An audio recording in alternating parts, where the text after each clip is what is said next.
Nuclear reactor क्या होता है? एक चेन रिएक्शन होता है। चेन रिएक्शन में क्या, देखिए आप बारूद देखे, बारूद पटाखा जो फोड़ते हैं उसमें बहुत सारा हीट निकलता है, बहुत ज्यादा क्या निकलता है? हीट। तो हीट जितना निकलेगा हमें इंजन को चलाना होता है। देखिए बिजली बनाना बहुत बड़ा काम नहीं है, मेन क्या है, आपके पास एक हाई पावर का मैग्नेट होना चाहिए यहाँ पर, ठीक है। और इसके बीच में एक दूसरा मैग्नेट को आपको क्या कराना है? मूव कराना है, इसको नचाना है। समझ में आ गया कि नहीं? इसी को नचाना है। तो इसको नचाने के लिए 20 गो झमेला होता है। आप क्या कीजिए, नदी बनाइए, नदी के बगल में इसको लाइए, इस साफ्ट ले जाइए, इसमें एगो पंखा जोड़ दीजिए, टरबाइन जोड़ दीजिए, बस काम ये इसको घुमाना है। अब चाहे जैसे घुमाइए, और नहीं घुमा सकते हैं इसको तो जनरेटर लाइए, इंजन चलाइए, इंजन से क्या कीजिए, इसको घुमाइए, तो फिर डीजल लगेगा, डीजल से बिजली मिलेगा। तो एक चीज को जला के एक चीज प्राप्त कर रहे हैं, बहुत बड़ा समझदारी तो है नहीं आप। अब पानी है तो हमेशा बहेगा, इसको नचाएगा, इसको घूम जाएगा यहाँ पे। तो बिजली बनाने का जो मेन कॉन्सेप्ट यही होता है कि हमको पंखी को क्या करना है? नचाना है। अब पंखी नाचने के लिए एक और होता है, बॉयलर होता है, जैसे नेशनल थर्मल पावर कॉर्पोरेशन में होता है, एक बड़ा सा क्या लगा देता है? बॉयलर लगा दिया जाता है। इस बॉयलर में क्या डाल दिया जाता है? पानी, और नीचे से कोयला लगा के आग जला दिया जाता है। पानी क्या होगा? गर्म होगा, और गर्म पानी क्या बनेगा? भाप। और इस भाप को क्या किया जाएगा? एक टरबाइन, ये जो पंखी लगी होगी इसी पे क्या कर दिया है? छोड़ दिया जाएगा। पंखी नचेगी, पंखी किससे जुड़ी रहेगी? मैग्नेटिक फील्ड से। और इसके बाद यहाँ साइड साइड में क्या लगा रहेगा? मैग्नेट। कोर कंसेप्ट यही होता है। बाकी सबको चलाने के लिए अलग अलग मशीनरी, बहुत लंबा प्लांट चाहिए होता है। मेन काम यही है कि दो मैग्नेट के बीच में एक ठो मैग्नेट को क्या करना है? घुमाना है। जितना तेज घूमेगा उतने ज्यादा क्या बनेगा? इलेक्ट्रिसिटी बनेगी, और इलेक्ट्रिसिटी को आप सप्लाई कर सकते हैं। तो सबसे ज्यादा काम आता है ना ये बॉयलर वाला। पानी गर्म हो गया, और गर्म पानी में इतनी क्षमता होती है, भाप में, गर्म पानी में नहीं, भाप में, कि पूरी टरबाइन को क्या कर सकता है? घुमा सकता है। तो इसीलिए काम करता है न्यूक्लियर रिएक्टर। न्यूक्लियर रिएक्टर में किसको भरा जाता है? यूरेनियम को, और उसको भड़काया जाता है। भड़केगा जब वो, तो आप बताइए, जब यूरेनियम ब्लास्ट करेगा तो एनर्जी उत्पन्न होगी कि नहीं? हीट होगा। और उसी के ऊपर अगर पानी का क्या रख दे? बॉयलर रख दे। पानी का क्या रख दे? बॉयलर रख दे, तो पानी गर्म हो जाएगा, और वो क्या बना देगा? भाप। तो इसके लिए न्यूक्लियर रिएक्टर में क्या किया जाता है ना, बहुत सारा इसे पाइप लगा दिया जाता है, साइड साइड में पाइप गोल लगा दिया जाएगा। पाइप इस तरह से पूरा गोल राउंड में पाइप खड़ा कर दिया जाएगा। आई पाइप में क्या रहेगा? पानी। सारा पाइप में पानी रहेगा, अब पूरा राउंड में पानी भर दिया जाएगा। इसमें गोल शेप समझ रहे हैं? कुआं टाइप का बना दिया जाएगा, इस टाइप का कुआं समझते हैं? इनार होता है, इनार, कुआं। ये कुआं टाइप का बना दिया, और ये चारों ओर क्या लगा दिया? पाइप। और पूरे पाइप का कनेक्शन किस में जोड़ दिया? एक ही में। पूरे पाइप का कनेक्शन एक ही में जोड़ दिया। अब इस पाइप, अगर इस कुआं में आग लगा देंगे तो इस पाइप में क्या भरा हुआ है? पानी। पानी के आने का रास्ता एक अलग कर देंगे, सारे में आके पानी क्या कर देगा? दे देगा। अगर इस कुआं में आग लगाएंगे तो छोटे छोटे पाइप में क्या भरा हुआ है? पानी। पानी क्या होगा? गर्म होगा, और वो क्या बनेगा? भाप। अब भाप बनकर क्या होगा? निकलेगा, और जहां निकलेगा तो यहाँ क्या लगा देंगे? टरबाइन। ये टरबाइन घूम गया, इसको किससे लगा देंगे? मैग्नेटिक फील्ड से।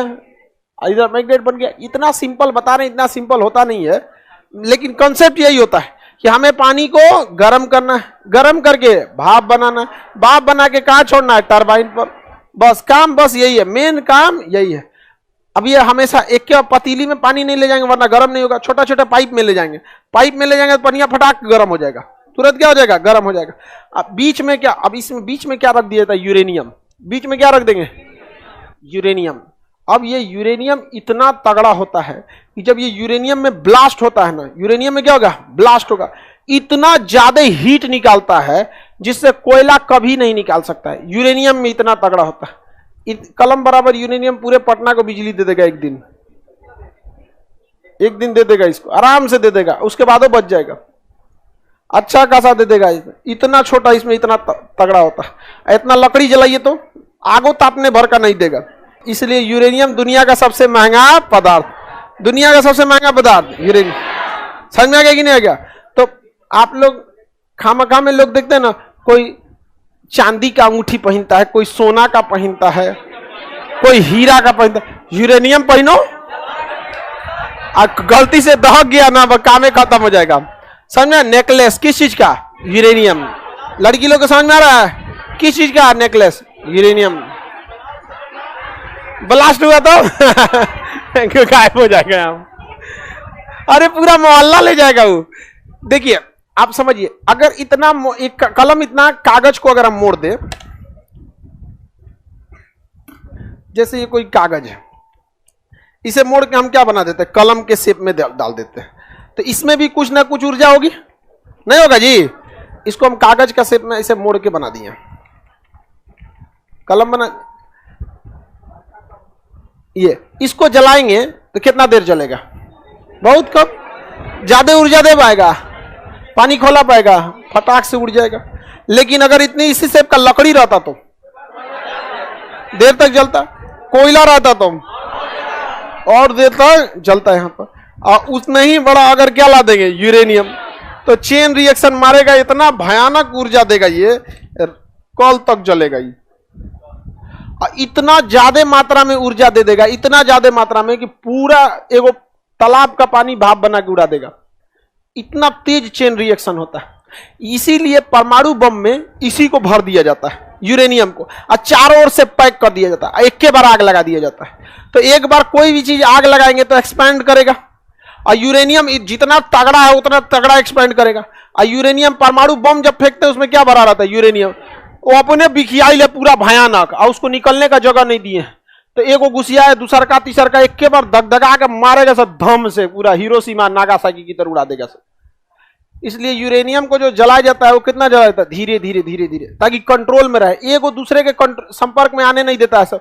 वरना यूरेनियम का एगो रॉड गया दूसर का में आ गया तो दहला देगा। इसी के बीच में क्या डालेगा, यूरेनियम का रॉड, और इस यूरेनियम का रॉड जैसे दहकेगा, चेन रिएक्शन होगा, इससे क्या निकलेगी, उष्मा, और वो इसमें इस पूरे पानी को गर्म करेगी, और वो भाप बनेगा।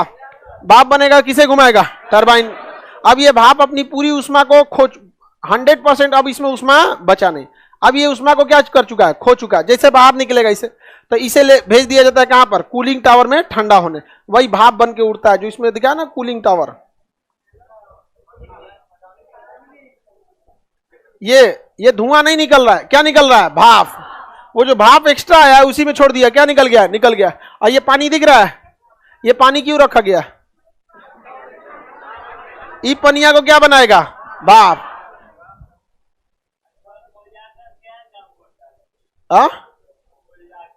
कोयला का भी काम है, लेकिन कोयला ज्यादा पर धुआं देने लगता है, और यूरेनियम धुआं नहीं देता है। कोयला क्या करता है, धुआं देने लगता है। ये बताइए, ये पानी का क्या बनेगा, भाप। अब वही भाप स्टीम बन के कहां चला जाएगा, इसमें जो एक्स्ट्रा स्टीम आया, जो टरबाइन को नचा दिया, अब तो खाली बच गया, उसको कहां भेज दिया जाता है, कूलिंग टावर में। कूलिंग टावर में कुछ भाप वापस पानी बन जाता है, और कुछ क्या हो जाता है, उड़ जाता है। जो वापस पानी भरा उसको कहां भेज दिया जाता है, जलाशय में भेज दिया जाता है। और फिर इसको पानी उठा के कहां भेजेगा, बॉयलर में। कहां भेजेगा बाबू, बॉयलर में।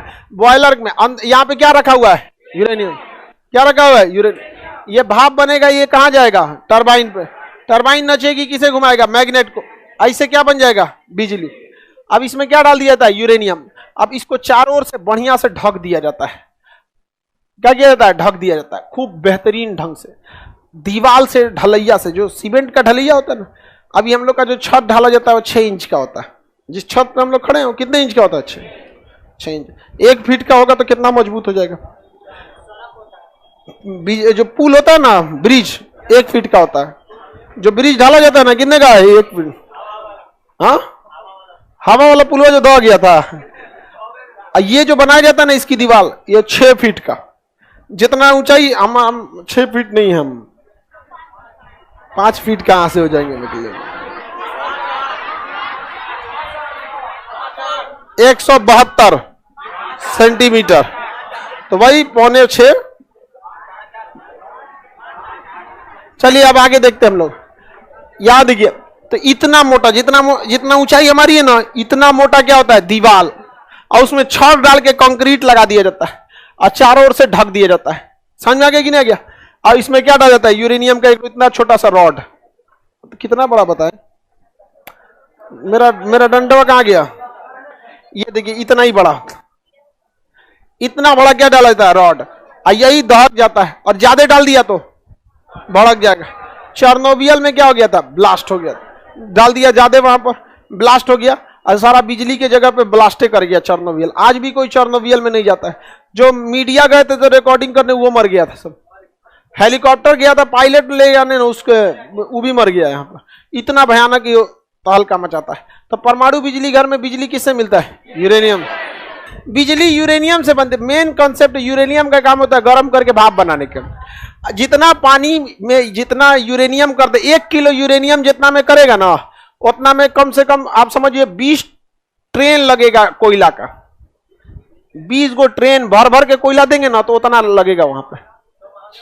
और उसमें से तो महंगा भी है, तो प्रदूषण भी तो कम किया। कोयला ज्यादा महंगा पड़ जाएगा। उतना ट्रेन में से कोयला लाइए तो लोडिंग अनलोडिंग कीजिए, फिर कोयला को रखिए, हैंडलिंग कीजिए। कोयला यूरेनियम लाइए, भड़काइए, एकदम सीधे, प्रदूषण भी नहीं होगा। यहाँ पर कोयला से क्या होगा? प्रदूषण। ना कोयला से बिजली बनेगा, ना यूरेनियम से बनेगा। इसका मेन काम क्या है? बॉयलर को गर्म करके, बॉयलर में पानी एक ही जगह रहता है कि पाइप में रहता है, और चारों ओर से क्या होते रहता है? गर्म होते रहता है। अब भाप बन के क्या हो जाएगा? टरबाइन के पास जाएगा। कहां जाएगा? टरबाइन। और टरबाइन उसे क्या करेगा? नचा के बिजली बना देगा। बचा हुआ भाप कूलिंग टावर से उड़ जाएगा। कुछ नीचे बैठ के किस में मिल जाएगा? पानी में, जलाशय में मिल जाएगा। यूरेनियम मिलता कहाँ है? कनाडा में है, कजाकिस्तान में है, ऑस्ट्रेलिया में है, अमेरिका में, बहुत सारे देश हैं। सब 35-36 ऐसे देश हैं जिनके पास यूरेनियम बहुत ज्यादा है। भारत के पास यूरेनियम नहीं है। हालांकि झारखंड के जादूगोड़ा की खान में यूरेनियम मिला है, लेकिन वह यूरेनियम अच्छे क्वालिटी का नहीं है। जैसे चावल ही आप खाते हैं तो कई कैटेगरी का चावल होता है। एक ऐसा चावल मिलेगा लंबाई चौड़ाई बराबर रहेगा, तो सारा चावल खाने लायक भी तो नहीं रहता है ना। उसी तरह यूरेनियम भी, सारा यूरेनियम यूज लायक नहीं रहता। तो भारत को जो यूरेनियम मिला है उतना तगड़ा नहीं है। बताइए परमाणु बिजली घर में किसका प्रयोग होता है? लेकिन थोरियम से भी बिजली बन सकती है, लेकिन थोरियम भड़कबे नहीं करता है। उसे साफ करना बड़ा मुश्किल काम है। आप पूछिएगा कि साफ करने में क्या मुश्किल है? बहुत मुश्किल है। आपको धान दे दिया जाएगा, चावल बनाने में हालत खराब हो जाएगा। आपको समझ में आ गया कि नहीं? 1 कुंटल धान दे दे, कह दे कि चावल बनाइए, नहीं बना पाएंगे। उसको बहुत मुश्किल होगा, कूटना पड़ेगा, फिर ये करना पड़ेगा। तो उसके लिए राइस मिल आता है, दे दीजिए, राइस मिल में उड़ा देगा सारा धान का अलग से। तो मशीन राइस मिल चाहिए ना जी, उसी तरह चाहिए कि लेकिन राइस मिल में दिक्कत नहीं है, चावलवा भड़केगा थोड़ी ना। उसको साफ करने के लिए चावलवा भड़केगा, यूरेनियम भड़क जाएगा। ज्यादा जहां दहका है साफ करने के चक्कर में भड़क जाएगा, वहीं पे ले दे पूरा प्लांटे सहित उड़ जाइएगा यहाँ पर। उसी तरह भारत चाहता है कि थोरियम को इनरिच करके साफ किया जाए ताकि इसे भड़काया जा सके, क्योंकि दुनिया का 80% थोरियम किसके पास है? भारत। अब 20 बचा हुआ 20% ब्राजील के पास है। दोनों लोगों की टेक्नोलॉजी उतनी आगे नहीं है। यूरोप वाले नहीं चाहते हैं सब कोई भी वैज्ञानिक थोरियम पे रिसर्च करे। थोरियम पे रिसर्च करेगा दिक्कत हो जाएगा, वहां पे भारत को फायदा हो जाएगा, उन लोगों को घाटा हो जाएगा। यहाँ पे मेहनत करे मुर्गा अंडा खाए फकीर, तो इसलिए वो नहीं चाहते हैं सब क्या चीज थोरियम पे रिसर्च हो। थोरियम पे रिसर्च होगा, सारा फायदा किसका हो जाएगा? अतः भारत को इतनी बिजली मिलेगी जिसका कोई हद नहीं। थोरियम हम लोग के पास केरल में भरा हुआ है, आंध्र प्रदेश में भरा हुआ है, तो यूरेनियम अभी खरीदना पड़ता है। अतः भारत के पास क्या आ जाएगा? थोरियम। थोरियम आ गया तो कोई दिक्कत है? अब भारत के वैज्ञानिक इस पर रिसर्च कर रहे हैं। जैसे थोरियम से बिजली बनने लगेगा, हमारे यहाँ बिजली फ्री, जैसे दिल्ली में है ना, सबके पास बिजली फ्री, टेंशन खत्म हो जाएगा। समझ में आ गया कि नहीं आ गया? तब हम एसी लगा देंगे सबके लिए। बताइए, जब तक ये कंट्रोल में है हमारे लिए क्या बनाएगा? बिजली। आज जिस दिन कंट्रोल के बाहर गया, बम। और थोड़ा मोड़ा बम नहीं, क्योंकि जो इसका धुआं निकलता है ना, किसी चीज का धुआं खत्म नहीं होता है, हवा में मिल जाता है। और इसका धुआं जो होता है हमारे डीएनए को बदल देता है, डीएनए चेंज कर देता है। सोच सकते हैं, अब फेफड़ा उपड़ा गल जाएगा, एक बार सूंघ लेंगे ना इसे। आपको अब एक बताइए, कोई अगर वहां पे आग लगा दिया तो उसका धुआं तो हवा में मिल गया, लेकिन वो नुकसान नहीं करता है, नुकसान नहीं करता। और उसका हवा में मिल जाएगा ना तो दिखेगा ही नहीं। अब इस हवा में ऐसा थोड़ी है धूल कण नहीं मिले होंगे, हवा में धूल कण है कि नहीं, वो धूल कण के साथ वो भी मिल जाते हैं। और जो सूंघ लिया फेफड़ा गला देता है। ऐसे खांसीएगा ना इसे तो ऐसे निकलेगा एकदम 1 किलो, देखेंगे फेफड़ा है, फिर गटकेंगे वापस से, जब निकल गया यहाँ फिर फेंकेंगे इसे, पूरा फेफड़ा निकलेगा यहाँ, किडनी उडनी सब मर जाएंगे आप। इसलिए इसके लिए पोटेशियम आयोडाइड खाया जाता है। पोटेशियम आयोडाइड खा लीजिएगा ना तो गले से नीचे जाना ही नहीं देता। समझ गया कि नहीं? क्या पोटेशियम आयोडाइड की गोली खा लेना चाहिए, नोट करके आप लोग लिख लीजिएगा। अगर हालांकि ऐसा कोई दिक्कत नहीं, भारत में ऐसा हमला होने वाला रहेगा तो हम पहले ही अब सब लोग को इसकी चेतावनी दे देंगे और कोई भारत में इस तरह से हमला नहीं करेगा। और अगर करेगा तो फिर हम लोग भी मारेंगे, कोई नहीं करने वाला। हाँ नहीं, अब कोई देश परमाणु बम थोड़े मारता है, मार देगा तो सोचो हम लोग का अपना नहीं रखे हैं लोग, मारेगा आदमी यहीं पे वहां पे। लेकिन पोटेशियम आयोडाइड की गोली इसलिए खा लेना चाहिए, परमाणु बम मारे ना मारे, हमारा जो परमाणु बिजली घर है वही भड़क गया तब क्या होगा? तो वहां पे पोटेशियम आयोडाइड की गोली बांट देनी चाहिए, वहां पर वो लोग खा के ही बच सकते हैं।